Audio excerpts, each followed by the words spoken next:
Just normal chocolate, please. We're going to Volskaya. Let's see what they can do.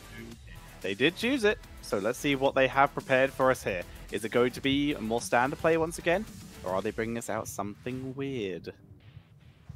I think it all comes down to whether they show this Abathur.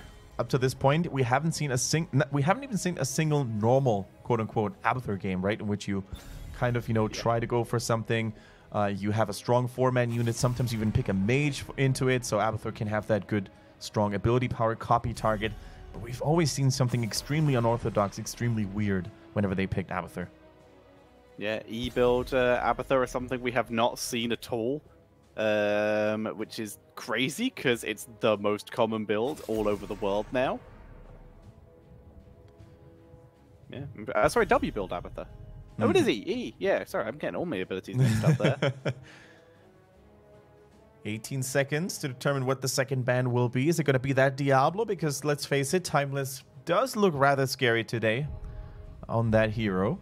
Or are they banning something else here? The Haka was the second ban last time around when they were planning on going for the Abathur. This time around, they go for the Malthael ban. All right. All right, I mean, that's just first pick Diablo then, with no hesitation at all.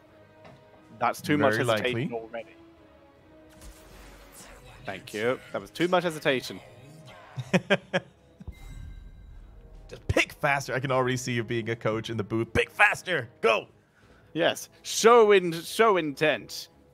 Demoralize them with your insta picks. There's a Phoenix and an Alexstrasza. I'm okay with the Alexstrasza as Decade is banned. Good news, it looks like RPG is playing a little more standard this time around. Bad news, Alexstrasza isn't really in the hottest place right now. She does have the value. She can still do things very well. However, her win rate also suffered quite a bit. The good thing is, though, for RPG as well, they first banned the Decker Cane, which means Alexstrasza will not have to deal with any of those anti-healing debuffs. And to be fair, on the on RPG side, if they do go for something a little weird, once again, because they lost the first game, they can't catch up to CE anymore. So this game has no effect on standings. They are now 100% in 5th place. 100%. They're trapped in there. So maybe they're now testing the waters a little bit more. How far can they take it? With how much are they going to get away with? But still, we want to see a normal, good RPG game. And speaking of good plays and good moves, that Sergeant Hammerbrand is a goodie. There's a Cho'Gall. I'm going to be honest, I had a small thought about it and I dismissed it because I thought, probably not. But here it is. The RPG Cho'Gall for the first time. For the first time. And I think RPG right now is working really hard on becoming Twitch Chat's new favorite team. Now that Team Nut is not really there anymore. Good stuff. You know what? I'm cool with the Cho'Gall. Cho'Gall is not really something that's completely bonkers, that makes no sense whatsoever. It has won games before. It has done well even on an international stage before. So that is cool. With a life binder, you know, provided by Alexstrasza, I'm down for it. Convince me. But already KT is pulling the emergency brakes here. They're like, we gotta get some percentage damage here right now. I was thinking the exact same thing. They were just like, okay, hit the percentage damage panic button.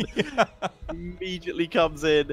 All right, so last pick for RPG. What you got? Johanna, double tank coming in here. So one of every role and a Cho'Gall. I am okay with this. Now that is going to get interesting, ladies and gentlemen. We do have percentage damage in there. Tyke is very lethal, very dangerous if he gets that stacking process going on in the rhythm. He's going to have a lot of percentage damage available, and we're also probably going to see some percentage damage coming in from Greymane with a Curse Bullet. If he uses that onto Cho'Gall right at the get-go. Look at Lotus, he's having a good time right now. They know that this is going to be a fun match. I mean, like we said, this does not affect the standings in any way. This is all just about enjoying themselves, trying new stuff, and in this case, the new stuff is the first Cho'Gall coming in for RPG. Is it actually the first Cho'Gall in this phase? I definitely do believe so. We would have certainly remembered that. I think you are correct, but I will find out to be sure. Ladies and gentlemen, do you believe in the Cho'Gall? Press 1 if you do. Because I kind of do. I think RPG does have the player material available and necessary to make it a dominant one. They need to be aware of that percentage damage, though, at the same time. They can never overextend and overstay their welcome. Okay, so we're in group stage 2, I believe. Yep. And in that... Oh, I've got a match. They're selling heroes. I've got the wrong button. I've hit the wrong button. Okay, so I can see the overview, and there were 2 Cho'Galls played, but I believe those were both last phase. Yeah. So, both right. Lost. First Cho'Gall of late 2018 in China, ladies and gentlemen, with RPG playing this Cho'Gall. Free show, MJ, Pa, C, and DSL. And on the right-hand side, it is KT with TWTWT, Kiaru, Lotus, Timeless, and Bad. They're currently 1-0 up, and they are looking to, well, put on quite the show for us. Also, I have just looked, and this half of the year, so from mid-season brawl onwards, almost every single hero has been played in HGC China. The ones that haven't: Rightwing, Chen, Diva, Gazlo, Kerrigan, Morales. Thank you, because usually it always sneaks its way in. Murky, Probius, Ragnaros is an interesting one. Rexar, Samuro, Sylvanas, Butcher, the Lost Vikings, Tyrande, and Zul. Oh man, Tyrande is going to be played a lot soon though, because she is currently all the hotness in Hero League and Team League. She's really, really good after her rework. Yeah, so there you go. We have a pretty high inclusion rating. Unpicked heroes, 17 out of 82, and all of them are off meta. So works pretty well. I mean, Mephisto's in there as well, so technically 16 out of 81. Also remember that Nova is still undefeated. It was brought up one time by CE on Towers of Doom. It melted faces and since then has disappeared. Oh man, Nova and Zul'jin undefeated this phase. That's awesome. Yeah, that's pretty dope actually. I did not think of that. Zul'jin, that's this phase. This half of the year, Zul'jin is 2 and 4. Yeah. All of that is the A team. I just noticed how massive Diablo's model is actually in comparison to Cho'Gall. The Lord of Terror doesn't really have to hide in terms of size. That's true, I guess. As we have, I'm just reading the Cho'Gall name, Russell. Russell, there we go. Russell the Cho'Gall. Russell the Ogre. Oh, dear. So we got Kevin the Keepwrecker, the hero minion that died for a good cause, and now we've got Russell in the mix. There we go, ladies and gentlemen. Russell getting engaged on, taking a little bit of damage. Feast on Fear keeps Diablo topped up. Russell having a little bit more trouble, just spamming W for that heal. Of course, keep close attention on Cho'Gall, depending on which aura he has glowing under his body. That means whether he's going to currently get extra damage at the sake of tankiness or extra tankiness at the sake of damage. There's always that, mini game that Cho'Gall players have to play, like which boon, which debuff do we actually want to have active right now? The more he gets focused, the more he's in a pickle, the more you want to see that orange one. You want to see the Ogre Hide providing more damage mitigation and extra healing. But now, with Kiaru cleaning out the minion waves nice and fast, not having to worry too much here. Russell has to back up. Mercamp might be taken before the objective starts. Yeah, this is going to get interesting right now. Cho'Gall is not really in a good spot in terms of, DPS and crowd control wise, so they're probably going to try to lock down this double raid boss coming in here now. A big mean ogre and a dragon queen right behind him. Who is going to win that battle? I think KT needs to be on the run. Pa, back on his Phoenix, got a beautiful angle with that rotation in and that flank from the side. They pick up the double kill. Huge. And RPG take control. Yeah, I mean, that was just the perfect situation for RPG to fight in. They did have the Dragon Queen, they did have Cho'Gall almost completely untouched and uncontested. And KT, they should have just backed off. I don't think this one, healing pulse is worth losing 2, 3, maybe even 4 members. So that was already a really nice early gain of momentum here for RPG. I think you might be right. But now, because of that, we have a little bit of a rougher position for KT as they don't have the level 7 talents yet, but they're still trying to contest this. Good blinds from the Johanna, keeping everything at least on the level. As Lotus eats a fair amount of damage. Another great gank by Par. Lotus will absolutely drop it. Never mind. Healing pulse for the save. Wow, so much healing coming in by TWT here. That is Whitemane at its finest, at her finest. We see Phoenix now being locked down. Does he have a teleport anymore? I don't think he had one. The healing is still strong on Russell, though. The Ogre trying to basically keep himself safe and sound for now. The channeling process on the side of KT was stopped at 94%. So RPG has come to a halt now, and it is the red team who's charging it up. By the way, we've got bombs away at level 4 coming in for a Gull, which means the more bombs are hitting enemy heroes, the more you're going to stack up that damage. And trust me, guys, that damage on the late game is going to get huge. The fortification camp picked up by KT. Diabolical. Timeless is doing my build. He is? Oh my really god. Is that true? This is going to be either amazing or hilarious. He's moving in. He's going to be in melee, so he's going to get those attacks from the Life Leech, spamming forward. But he's, like, honestly, the Life Leech is the least relevant part of this build. He turns it round, though, onto Siege, trying to get the damage off.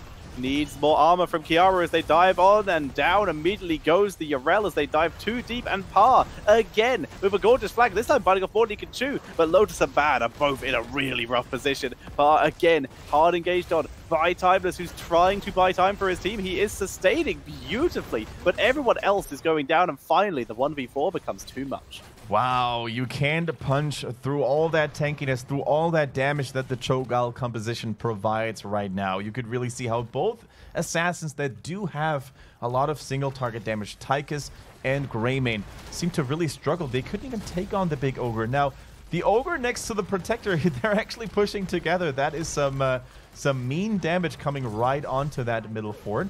And after level 10, I think the defenders like Lotus on that Tychus, for example, they need to be twice as careful, because if we see an upheaval there, which I think is very much a possibility, they could basically pull the trigger at any given moment. Now, level 10, nope, we see the hammer. Never mind. The Twilight Hammer. Yeah. What are we going to see? The Shadow Bolt volley? Or will we still see the Twisting Nether, making use of that healing dash coming in for the Cho? Let's find out. It's a Shadow Bolt volley, actually. I would hope so, but I'm fine with the other one. Twisting Nether, fair enough. So they're going for a little bit of hard engage. I guess everyone is grouping up around him, so you gain value that way. Trying to also provide, of course, a little bit of slowing there. The Twisting Nether. Cho'Gall goes in, and there is that slow that we talked about. The grenade, actually, though, putting Cho'Gall back for now. Locust with that counter engage. Honestly, I think... Together. Sorry to interrupt you there, but I think if I were Tychus, this would be one of those games in which I go for the laser, simply due to the fact that I want to have my minigun up and running all the time against Cho'Gall. I don't think the Odin will give you much value against what RPG has. I completely agree with you. Having that laser giving you that extra minigun value would be such a huge deal right now. So I have no complaints about that at all. As for now, though, we do see RPG holding it together, keeping their lead a level and a half in their favor at the moment, but that has yet to translate to talents. Looks like we're still seeing the Odin here, so now Tychus has to use the minigun with caution. Ideally, he's gonna, blow a little bit of damage onto the Cho'Gall before he enters the Odin. Otherwise, there won't be much percentage damage. While, of course, the Odin is still, strong and powerful, especially on targets like Phoenix or Alexstrasza, Cho'Gall will almost completely reign uncontestedly. However, there's at least the Curse Bullet, so that's a low cooldown, high DPS heroic ability on Greymane. Also, the Apocalypse could be huge. CC might be a very good way to fight Cho'Gall. Might be able to indeed. This Apocalypse, once again, pretty big part of the idea of the build, which is maximum CC all the time. You can either go for the extra attack speed on level 13. You can adjust that, once again, like it's only really the Diabolical Momentum that is the part of the Diabolical Momentum plus the Feast on Fear that I think gets crazy value. So we'll see him hanging around. But the extra attack speed can just make you an absolute monster. If you do just land your overpower, go for the overpower stacks, which means you get more overpowers, which means more attack speed, which means more CC, which means more healing, which means more survivability, which means more murder. All right, Gall has completed the bombs away. Now, the damage stacks indefinitely, right? So there's no damage cap, which makes Cho'Gall super scary to face up against in the late game. However, there is a quest that can be completed, and that increases the speed in which the bomb is traveling. Unfortunately, the Observer cut it here, but the bombs are now going to travel much faster, which allows KT to actually get hit more easily. Running away is now much harder than before. And it does. See, gets Curse Bulleted. Once again, it's a very low cooldown. You can just chuck that one out and it's pretty fine. Yeah, you forced out a healing fountain there from Johanna. That's pretty cool. That's pretty neat, especially when it comes to fighting over objectives. And the Protector capture platform, it was announced already. 23 seconds until we're there. The Curse Bullet will be back. The healing fountain will not. See, just getting jumped on. They're putting a lot of pressure on to CRKT. Yeah. They've got to hit level 13 before this objective so they can try and actually make a contestation for it. They're getting pretty close, so they should probably be able to do so, thanks to Yrel especially. So we will probably see KT be able to make the full 5v5 fight once again. Oh, did you see how fast those bombs are traveling? There we go, especially that last segment. It also rolls back. So there's plenty of time for Cho'Gall to actually land in time those explosions. Yrel is still doing that turret. They still have a little bit of time, of course, to contest this Protector. Also, that healing pulse camp just respawned. Lotus needs to be careful. Tychus is needed in those team fights. I would actually say that he is the most crucial team member of KT. They focus on the Phoenix this time around. Lifebinder gets whiffed. Not even needed. You can see Diablo in the backline, though. Look at all his crowd control. The salvo not interrupted, though, a little bit too quick, but he's just dropping everything with the extra attack speed from the cruelty that he took here. This healing pulse, though, is keeping everyone too tanky here. With Tychus already gone, so much of the percentage damage is taken out, and Diablo still goes down. All the souls are dropped. Yrel dies as well. Yep. And Tychus couldn't even use that Odin. He was completely caught out of position there. He was in no man's land. Both the Ogre and Alexstrasza were pounding on him there with the Dragon Queen as well in the mix. Now, the mistake here, in my opinion, was, or the problem for KT was, that they tried to go for Phoenix, and he was just too well protected. The Lifebender whiff wasn't even needed. That's how much the normal healing already was for RPG and Alexstrasza. Good try, though. Unfortunately, not deadly enough, not fast enough. And with those souls gone, Diablo's self-sustain just dips completely thanks to losing out on a lot of that sustain from his leech life, which was already not amazing. Yeah, and all of a sudden, you look at the experience count, right, Tetra? You look at 16 against 14. Not only does Cho'Gall now have an additional talent over his foes, but he also has that scaling, that additional damage on his abilities. Curse Bullet, does not work against the Protector. Yeah, Timeless has to back up. Bad, trying to ping in some damage. Needs to be careful where he stands, though, next to Russell. Protector even drops a little bit of damage. Dodges the Scorching Ray, though. And the Odin is sieging in from range, so that's reasonable. Yeah, that's the one moment in which the Odin actually becomes very useful, right? It was actually able to deliver some very good damage onto the objective. There goes the minigun being used on the Protector for now. And who do you in focus right now? It's so hard to make that decision. Do you go for Cho'Gall? Do you go for the Protector? They're both big, mean, and dangerous. Ha once again joins his team as they put on the pressure to Timeless, and Timeless is dead. All right, here they go. Timeless is dead. The front line is falling. It's crumbling. The Aegis is good, but not enough. TWT is probably going to fall victim to Russell and the Protector. Pa in the backline trying desperately to stay alive. Pa will survive. The Protector will finally drop, but at the same time, the keep goes down. That's no protection left. Less shield onto Bad, who is able to use Disengage from the Worgen form. Sorry, just the Razor Swipe to escape in this case. But that is still the first keep of the game, going over to RPG. They have a 1-and-a-bit level lead, soon to be a 3-level lead, actually. And that's going to be rough for KT to bring back. Yeah, and now, after destroying a couple of enemy heroes, after taking a keep there as well, the map is wide open and theirs to take. They go for the most precious objective without the Protector online. They go for that healing pulse. Cool E-Star banner, by the way. Shout outs to RPG. Never forget. Here comes Kiaru. Looking for the plays here. Lotus.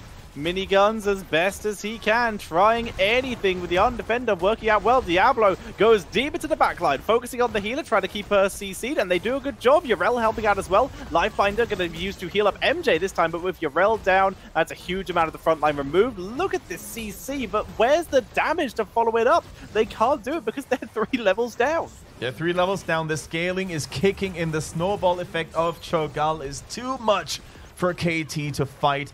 And, yep, Phoenix, if left uncontended, you know, if all the attraction, if all the attention is on either Alexstrasza's Dragon Queen or Russell the Ogre, then, you know, Phoenix is still very much able to carry a team fight, and that's exactly what he had been doing with a strong salvo once again, strong damage as well. And yep, this is looking mighty rough. KT will have one more chance, I believe. 32 stacks, by the way, now on that runic bomb already, on bombs away. That's a whole load of damage. That's over 150 bonus damage per bomb. That's a lot of damage. That is absurd when you look at heroes like Greymane, like Diablo, like Tychus. And Tychus, he does have Neosteel now, so he has a little bit more sustain. But when your Rel is getting dropped so quickly every single fight, you've got to wonder if there's any hope for the backlines. Interesting talent, by the way, by Gull, going for the Leaden Orb, causing the orb to mini-stun every enemy hero that it hits. Normally, we're used to seeing the Deafening Blast, right? Applying that mini-silence on each runic bomb when it hits enemy heroes. Timeless. Just cleaning out the minions, looking for souls. I believe he's close to full souls, but not there yet. Yeah, I don't think he's in full beast mode just yet. Well, let's see. This is the last chance for KT. Irel is not in there. Timeless tries desperately to make something happen here on the Phoenix. Twisting Nether is good. Salvo will wreck Timeless here. Not enough souls, and he was slowed, so we couldn't get in range for the auto attack, so no value. Yep. And as such, Lotus, he's just on the run at this point, trying to stay alive to give his team a defensive chance later on, but he will get dropped. Even the armor from Yrel will not save him, and Yrel cannot hold a core 1 versus 5. Yeah, just go for a wall piece here and bypass all those structures. You cleared the top lane before already. Kiaru desperately trying to be a little bit of a nuisance here, but I don't think one Irel can actually do it. Even gives them a little bit of a lift here. Oh, missing actually the Lifebinder. Alexstrasza, that is a little bit of a misplay. Johanna will remain fairly low in HP, and she drops a 0 value Lifebinder on Cho'Gall in the process, though. Here comes the Phoenix. Actually, that little Draenei is proving to be quite the thorn in their side, but it's not enough, I think. Actually, everyone's back. So, this is the last chance. Last chance for KT to turn this round. Cursed Bullet has come out here. They focus Cho'Gall as Diablo is dropping down. The flames keep him going for now. He's trying to proceed into the keep range. He can't do it, but they still pick up the Johanna. And they're probably going for the dragon there as well. Bodyguard Russell is trying to keep Alexstrasza safe. He blows up the Greymane as a revenge act, though.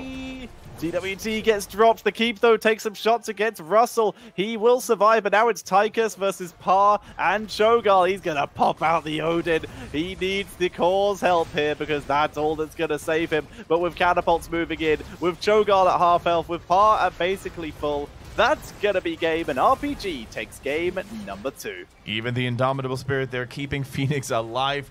Well played by Kiaru there in the end, really trying his hardest to keep those enemies at bay. He almost succeeded in it, but in the end, it was too much beefiness on the side of RPG. KT did have percentage damage, but it was not enough.